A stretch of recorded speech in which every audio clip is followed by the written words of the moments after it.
Welcome back to my channel. This is a special request video by you guys, the viewers. You have asked for creating a greater projection on bassoon for a how-to. Now I understood immediately when I was requested to do this video why.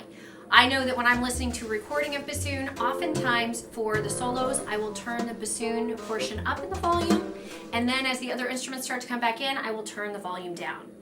The nature of the bassoon is to blend seamlessly with other ensembles, but at times that can mean that we don't quite get the projection that we're always looking for. So here are my top 3 tips and tricks to help you with bassoon projection.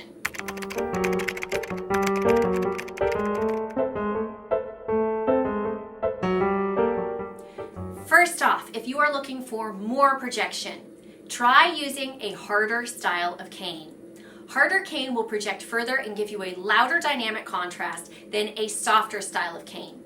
If you are looking to blend more with the ensemble, maybe you are projecting just a little bit too much and you need some more of those seamless dynamics, you might consider switching to a softer style of cane. If you're not sure if you're currently working with a hard or a soft style of cane, I have a video, which I will link, of the top types of cane that I tried this last summer, and I list the hardest that I experienced all the way to the softest that I experienced. So you can choose a bit that will match the performance venue and the ensemble that you are looking for.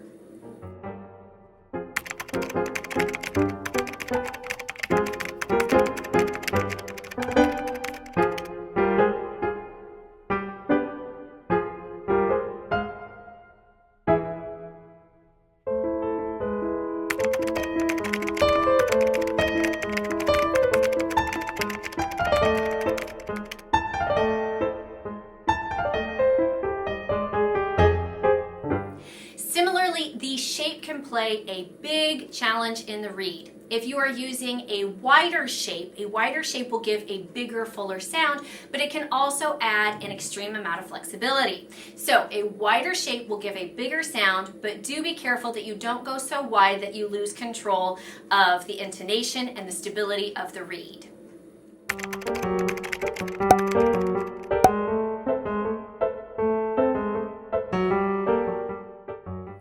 My second key tip for making sure that you have projection that is warm and rich and not necessarily pushing and giving you a brighter, thinner sound is to relax the body.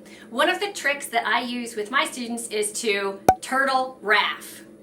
If the body is tight, the body is going to give a bright, thin sound. So I want to loosen up the upper body and especially the shoulders in order to let those vibrate, because your body vibrates just as much as your instrument vibrates. A tight body is going to equal a tight, thin sound.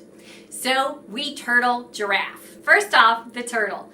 Lift your shoulders up as close to your ears as possible and take a deep breath in. And then drop your shoulders and breathe out. That's your giraffe. You're going to do this 3 times. Turtle, giraffe, turtle, giraffe, turtle, giraffe. Now by doing this, you open up these upper shoulders and the upper back so that the air can move open and freely. This is going to increase the ability to let the body resonate and then open up a warmer, richer sound which will project, but at the same time not go bright.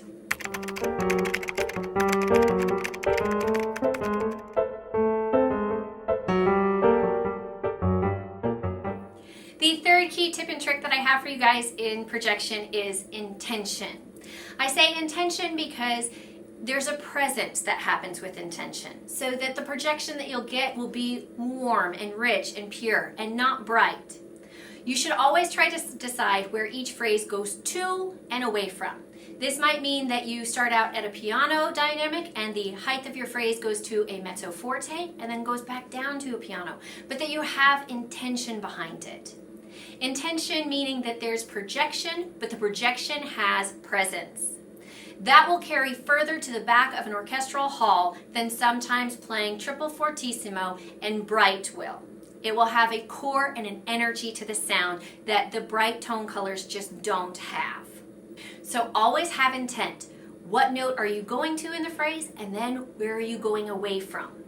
Okay guys, these are my top 3 tips and tricks to help you out with projection on bassoon. I hope you enjoyed these. If you have any other tips or tricks that you use for your own projection in bassoon playing, I would love to hear from you. Please go ahead and leave me a comment down below. If you liked this video and found it helpful, please take a second and give it a thumbs up. If you want to make sure that you don't miss any future videos, go ahead and click that subscribe button, and I will see you guys next time. Bye! For me, I have to say that I have seen a lot of bassoons in my day, but none has entertained me more than when I found an old school Linton. An old school Linton where the pieces actually snap together like on a winter vest.